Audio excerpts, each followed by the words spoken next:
So this week in class, we focused on learner variability, and I set some goals on how I'm going to address learner variability in my classroom. One thing that stood out to me was how systemic variability is predictable. So when I design my curriculum, I need to plan and really think about how I'm going to represent the information, engage with the materials, how my students are going to engage with the materials, and how my students will act upon the materials and show me what they know. So my first goal is to make activities that are engaging for my students.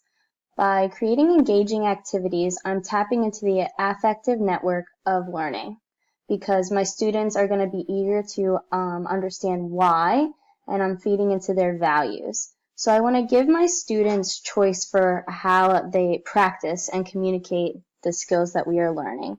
So two examples that I thought of were decimal operations. So when my students are practicing decimal operations, I'm going to give them choices with how they're going to communicate that they have met the learning objective.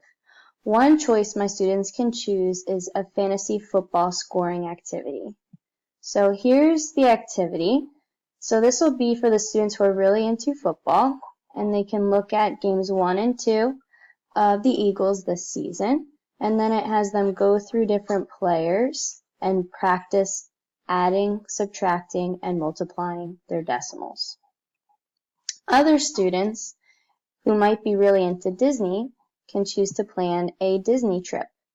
So I give them a budget and some information, and they can go through and practice adding, subtracting, and multiplying decimals. A third activity that I have is for restaurant ordering. So students who might be interested in food or just what it would be like to be a waitress could choose that activity. So just giving more choice and also providing activities that feed off of my students' interests will help me address the variability of the learners in my room.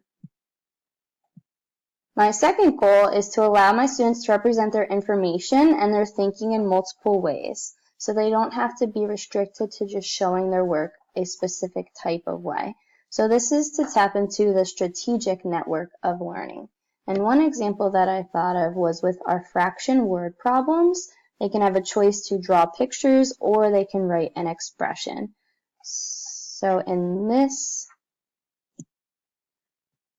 document, you can kind of see how the students could have a choice of drawing a model. They want to represent their thinking and communicate it to me more visually versus more abstractly with the expression. My last goal would be just to be more flexible. So I want to just continue tapping into the affective network of learning by creating a more accepting classroom environment. So being more flexible with the seating arrangement of my classroom during practice of math, also being more flexible with my student note-taking.